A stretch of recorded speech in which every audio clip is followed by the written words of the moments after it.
You wake in the middle of the night because the fire has changed. For hours, it crackled beside you. Now it is quiet. Only a few red embers remain, and somewhere beyond their weak light, dry grass is moving. Then you hear breathing. It is too heavy to be the wind. A child sleeps beside you. Across the fire, an older hunter opens his eyes but does not move. There is no door to lock, no solid wall, and no light switch. If danger enters the camp, you may have only seconds to react. For most of human history, sleep was not simply rest. It was a moment when the cleverest animal in the landscape became almost defenseless. So how did humans survive the night before houses made darkness feel safe? The answer was not one invention. It was 3 layers of protection: fire around you, a carefully prepared surface beneath you, and other people breathing beside you. Forget the image of a helpless caveman on bare stone. People used caves and rock shelters when available, or built temporary shelters from branches, grass, and hides. But a shelter was not a fortress. Rain could enter. Wind could drive smoke and sparks inside. Insects could reach your skin. Beyond the camp, predators became active after sunset. The exact threat depended on the time and place. The basic problem was always the same. To sleep, you had to stop watching. Your first defense was fire. At Wonderwerk Cave in South Africa, archaeologist Francesco Berna and his colleagues found burned bone and plant ash in sediments dating to roughly 1 million years ago. The material lay deep inside the cave, showing that humans and their ancestors brought fire into protected spaces extraordinarily early. At night, a fire acted like a temporary wall. It provided warmth, revealed nearby movement, and may have discouraged some animals from approaching. It also allowed people to keep working, talking, and watching after sunset. But this wall constantly tried to disappear. Someone had to collect fuel and notice when flames became embers. Wet wood might not burn, while dry bedding could burn too easily. A protective fire could still fill the camp with smoke. Warmth was never automatic. Safety had to be maintained. Now imagine that the fire survives, but the ground beneath you is cold and wet. Heat drains from your body. Stone presses against your joints. Tiny creatures move through the dirt. Your second defense was the bed.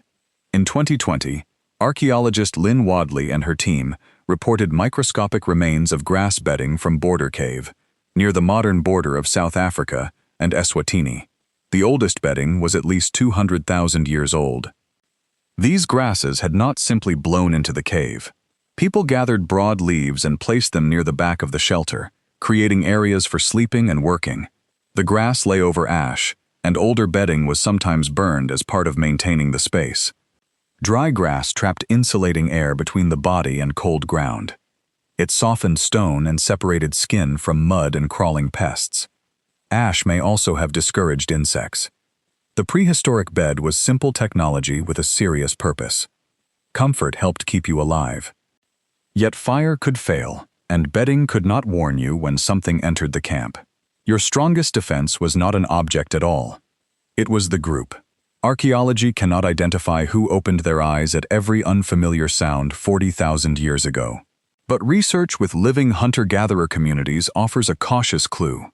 In 2017, anthropologist David Sampson and his colleagues recorded nighttime activity among Hadza hunter-gatherers in Tanzania. Participants wore small wrist sensors that estimated when they were sleeping, awake, or moving lightly. The researchers observed them for 20 days. During that entire period, every person in the group was simultaneously scored as asleep for only 18 minutes in total. For 99.8% of the sampled nighttime periods, at least one person was awake or sleeping lightly. Think about that. The camp did not need one exhausted guard until morning. Some people naturally stayed awake later. Others rose earlier. Parents woke with children. Different rhythms overlapped. Scientists call this natural timing preference a chronotype.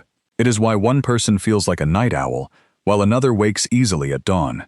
Combine several chronotypes in one camp, and the group rarely becomes completely unconscious. Sampson described this as sentinel-like behavior. A sentinel is a watcher, but in this system, nobody needs to be officially assigned the role. Overlapping sleep patterns create a living alarm. We cannot assume every prehistoric community slept like the Hadza. Still, restless elders, light-sleeping parents, and early risers may have protected deeper sleepers. Your grandfather's habit of waking too early might once have been a survival advantage. This is the first major twist. Sleeping before houses was dangerous when you were alone. Humans did not solve that danger by becoming stronger individuals. They solved it by becoming safer together. The second twist is that our ancestors may not have slept longer than modern people. In 2015, Gandhi Yetish, Jerome Siegel, and their colleagues measured sleep among the Hadza of Tanzania, the San of Namibia, and the Tsimane of Bolivia. In the communities studied, electric light was limited or absent. Average sleep lasted roughly 5.7 to 7.1 hours. People did not usually fall asleep at sunset. They remained awake for several hours after dark, and often woke before sunrise. Changes in nighttime temperature appeared to influence their sleep more strongly than the moment the sun disappeared. The natural human night was not 12 silent hours beneath the stars. It was seasonal, social, and filled with brief awakenings, conversation, children, cold air, animals, and the changing fire. Darkness also created something valuable. Anthropologist Polly Wiesner studied conversations among hoansi communities in southern Africa. During daylight, people often discussed practical work and immediate concerns. Around the fire at night, conversation shifted toward stories, distant people, relationships, and the shared imagination of the group. The night created danger. The fire created a circle inside that danger. Within that circle, people taught, remembered, formed bonds, and transformed darkness into social time. Your ancient protection system was a network.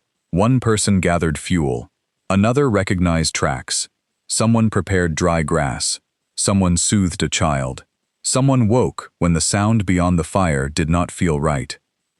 To close your eyes was to trust that other people would keep the world from reaching you. Today, your walls are stronger than any prehistoric shelter. The door has a lock, glass covers the windows, electricity keeps the room bright, and a thermostat holds the night at the temperature you choose. Yet many people still lie awake. The danger has changed, but the alert system remains. A notification replaces movement in the grass. A deadline replaces the coming storm. A quiet worry keeps watch even when the bedroom is safe. Perhaps that is why modern sleep can feel strangely lonely. We gained walls, privacy, and individual bedrooms, but lost the breathing circle of people gathered around the same fire. Tonight, remember how much stands between you and the darkness. Locks, glass, heating, medicine, electricity. Generations of knowledge. Then imagine that ancient figure beside the fading embers, opening their eyes because something moved beyond the light. For them, waking in the night was not always failed sleep. Sometimes, it was how everyone else survived until morning.